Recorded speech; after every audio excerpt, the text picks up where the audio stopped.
Ang hatol ng pulero. Noong unang panahon na ang mga hayop ay nakakapagsalita pa, Paghanap na tayo sa natagpuan, ba? Dahil naghahanap ng makakain ng tigre. may isang tigre na naghahanap ng pagkain sa gubat. Sa kanyang paglilibot, nahulog siya sa napakalalim na hukay. Paulit-ulit na sinubukan ng tigre ang makahawak. Balit siya ay nabigo. Sumigaw siya na sumigaw. Tulong! Tulong! Kinabukasan, muling sumigaw ang tigre upang humingi ng tulong hanggang makaos. Tulong! Gutom na gutom, katabong ako na ang tigre. Nung pasay na lang siya sa lupa, inisip niya na ito na ang kanyang kamatayan. Walang ano ay narin siya ng yakap. Nabuhayan siya ng loob at agad tumayo. Tulong!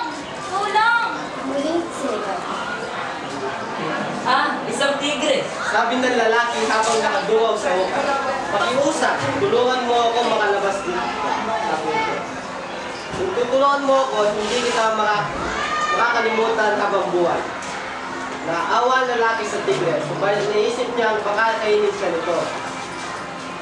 Gusto sana kitang tulungan subalit. Nangangamba ako sa maaaring mangyari. Patawad! Magpapatuloy ko nilang ang aking paglalakbay. Pakiusap! Huwag mong isipin yan! Pag-iusap ng tigre. Huwag ka mag-alala. Pangako, hindi kita sasaktan. Nagmamakaawa ako. Tulungan mo ako. Kapag ako ay nakalabas dito, tatanungin ko itong mga utang na loob. Kilalabis na nakakaawa ang tinig ng tigre, kaya bumalik ang lalaki upang tulungan ito. Nakahanap siya ng isang troso at dahan-dahan niyang ibinaba sa hukay. Gumapang ka rito, sabi ng lalaki. Gumapang ang tigre sa troso hanggang makahanap sa hukay. Kita ng tigre ang lalaki tumulong sa kanya. Sumulong sa naglaway ang tigre at naglakad pa siya sa lalaki.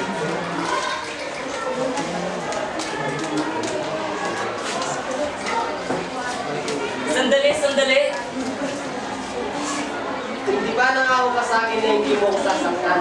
Ito ba ang paraan mo ng pagpapasalamat at pagsanaw ng utang na loob? Tumba ng lalaki sa tigre. Wala na nagpakialam sa mga pangakong iyan. Dahil nagugutom na ako, hindi ako kumain ng araw. Tugon ng tigre. Sandali ang pakiusap ng lalaki. Tanungin natin ang puno ng pilo kung tama ba ang kainin mo ako.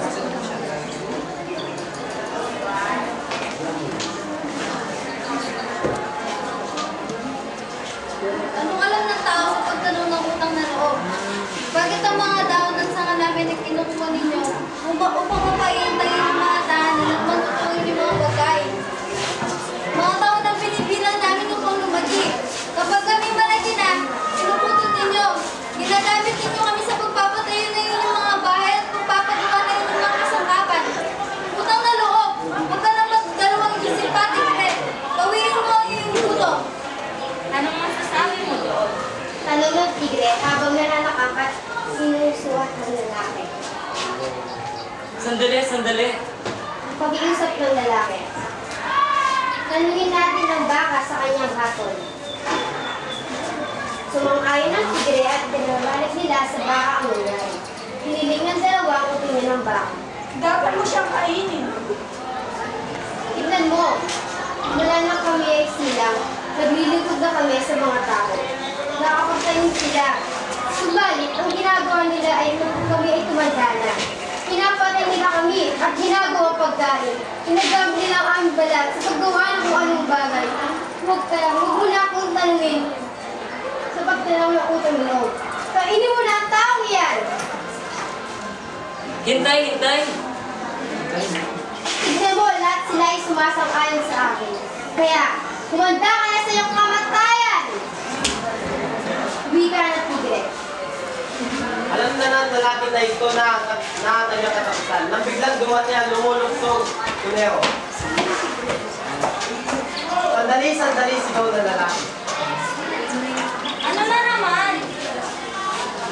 Nag-iusap, bigyan mo pa ako ng huling pagkakataon. Tanungin natin ang kunero para sa kanyang hatol kung dapat mo ba akong kainin.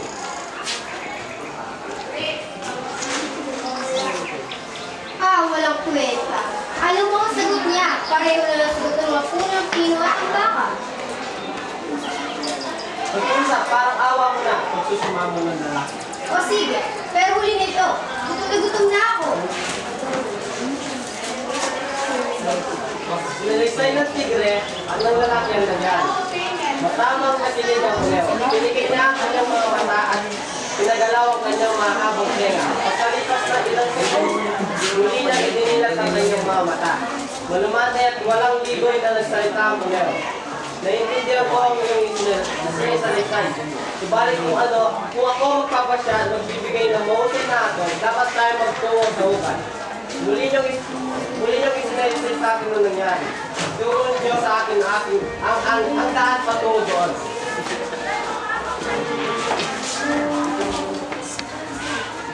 Itinuro ng tigre at ng lalaki ang buhay. Tignan natin, sabi mo ay nahulog ka sa upay, at ikaw naman ay nakatayo dito sa taas. Wika ng Leo sa tigre at sa lalaki. Pumunta kayo sa mga posisyon niyo roon, upang pag-isipan ko upang mabuti ang kumain. Tumalon agad ang tigre na hindi nag-iisip. Ang nais lamang niya ay matapos agad ang usapan upang makain niya ang tao. Ganito ang nangyari doon sa inyo. Ikaw, tigre, ay nahulog sa ukay at hindi makahawak. Ikaw naman lalaki, narinig mo pag